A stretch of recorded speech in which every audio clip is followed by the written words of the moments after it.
पिछड़ों का हक छीना जा रहा है। और ये केवल पिछड़ों का हक नहीं छीना जा रहा है, भारतीय जनता पार्टी सत्ता में रही तो जो बाबा साहब भीमराव अम्बेडकर जी ने अधिकार दिए हैं उन अधिकारों को धीरे धीरे छीन लिया जाएगा। अभी कुछ चीजें दिखाई दे रही हैं और कुछ चीजें नहीं दिखाई दे रही हैं। भारतीय जनता पार्टी हमेशा आरक्षण विरोधी काम किए उसने। भारतीय जनता पार्टी आरक्षण विरोधी है, पिछड़ा विरोधी है, दलित विरोधी है। इन्हें संविधान की किसी भी व्यवस्था से कोई मतलब नहीं है।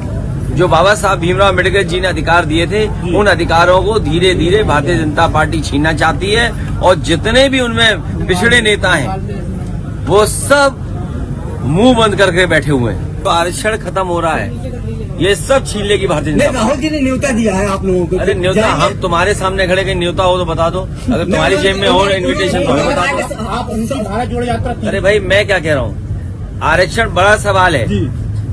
अरे भारत जोड़ो अपनी जगह है, आंदोलन हम उनके आह्वान से भावनात्मक हमारा जुड़ाव है, लेकिन हमें कोई इन्विटेशन नहीं मिला है। अगर आपकी जेब में इन्विटेशन हो तो हमें दिखा दो। अगर मिलता है तो फिर क्या? तो आप जैसा मैं बोलूंगा नहीं। सबसे बड़ा महत्वपूर्ण मामला है कि आज आरक्षण पे हमला हुआ है। सरकार जानबूझ करके पिछड़ों को आरक्षण नहीं देना चाहती थी, वो सामने आ गया। अभी तक तो हम लोग नौकरी के लिए चिल्ला रहे थे कि नौकरियों में आरक्षण छीना जा रहा है। बाबा साहब भीमराव अम्बेडकर जी का जो सपना था उस सपने को तोड़ रहे हैं। सब प्राइवेट कर रहे थे, कंपनियां एक एक करके बेच रहे थे। अगर सब सरकारी कंपनियां बिक जाएंगी, नौकरियां नहीं निकलेंगी तो अंतर्गत आरक्षण खत्म। तो और यहाँ तो दिखाई दे गया जो आरक्षण मिलना चाहिए था, अगर सरकार सही तरीके से पैरवी करती, सरकार सही तरीके से पक्ष रखती तो आज पिछड़ों को आरक्षण मिलता। और जनगणना की बात कोई पहली नहीं हुई, ये बात आप याद कीजिए। जिस समय जाति जनगणना की बात हुई, समाजवादी पार्टी इस पक्ष में रही कि सभी जातियों की जनगणना की जाए, लेकिन आखिरकार भारतीय जनता पार्टी को कौन रोकता है कि जनगणना ना करे?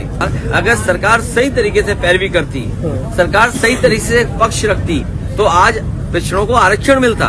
और जनगणना की बात कोई पहली नहीं हुई, ये बात आप याद कीजिए।